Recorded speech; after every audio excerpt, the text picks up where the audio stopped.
बांसकुल शाळेतील कर्मचारी वर्गाला पगार वेळेवर न मिळत असल्याने गेल्या 7 महिन्यांपासून त्यांचा संप सुरू होता। शाळेत काम करणाऱ्या कर्मचाऱ्यांचे घरे त्यांच्या तुटपुंज पगारावरच चालते, परंतु ते पगारही वेळेवर न मिळाल्याने कर्मचाऱ्यांवर उपासमारीची वेळ आली होती। त्या शाळा प्रशासनातर्फे संतोष केरवेल या प्रायव्हेट लेबर कॉन्ट्रॅक्टरने बांसकुलमध्ये रोजंदारीवर कामावर येण्याचे नियुक्तीपत्र पाठवल्यामुळे 15 ते 30 वर्षांपासून काम करत असलेल्या सर्वच कामगारांना अचानक धक्काच बसला।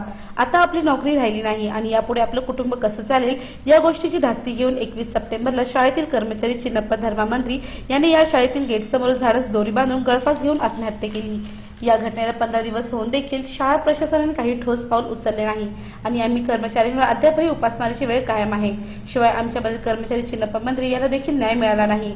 म्हणून बांसकुल शाळेतील कर्मचारी संघटनाच्या वतीने देवळी कॅम्प पोलीस स्टेशनचे वरिष्ठ पोलीस निरीक्षक विनायक लोकरे यांना निवेदन देण्यात आले।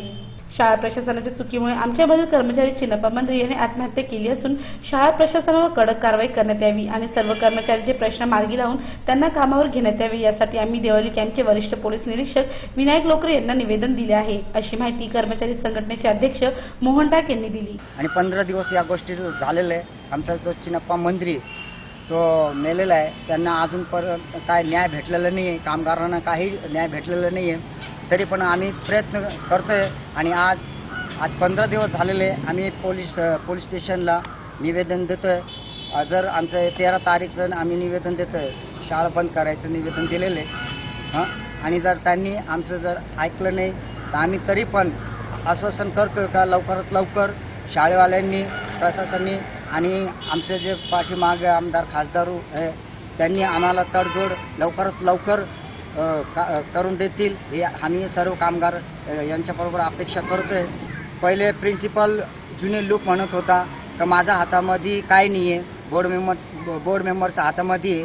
आता ज्युनियर लूक मध्ये असल्यावर बोर्ड मेंबर असं म्हणतोय का आमचा माणूस मध्ये आहे आणि ते आल्याशिवाय आम्ही तडजोड करणार नाही आहे। ते आल्यावर त्या बाहेर आल्यावर आम्ही तडजोड करायला तयार आहे।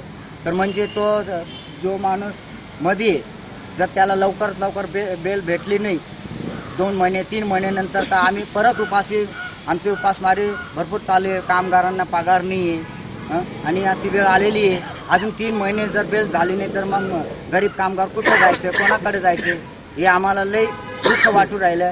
आमच्याकडे कोणी लक्ष देत नाहीये। या निवेदनाप्रसंगी श्याम खडांगळे, शेखर उबाळे, सुरेश खडांगळे, रमेश देशमुख, महेंद्र गायकवाड, कैलास वागचौरे, प्रकाश घोरपडे, नंदू घोरपडे, शेखर शिरसाट, सोमनाथ कडभाने, सोमनाथ माळी, विनोद चौधरी, रितेश साळुंके, अशोक खाजेकर, रामरतन पुनिया, जगन भदे, नामदेव भालेराव, बाळू क्षीरसागर, संजय भालेराव आदी उपस्थित होते। नाशिक सिटी न्यूज साठी video journalist Bharat Chavan, Deoli camp.